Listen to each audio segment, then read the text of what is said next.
Welcome to Sweet Life Beat Life. We hope this video helps. You must confirm you have host or admin access before changing trades. Once confirmed, open Mm2 and go directly to Settings. In Settings, choose the Game or Server tab. This is where interaction controls live. Scroll to Player Interaction or Economy because the trades toggle is grouped there. You're starting the process now. Find the trades control and prepare to switch it.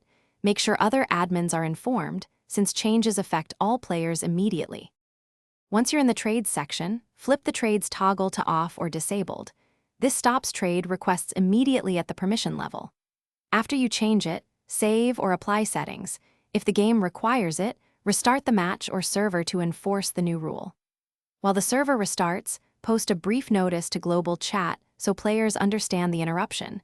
This prevents confusion and reduces repeat trade attempts once the server is back online. After restart, verify in the live lobby that trades read disabled. You should test with a secondary account if possible to confirm client-side enforcement.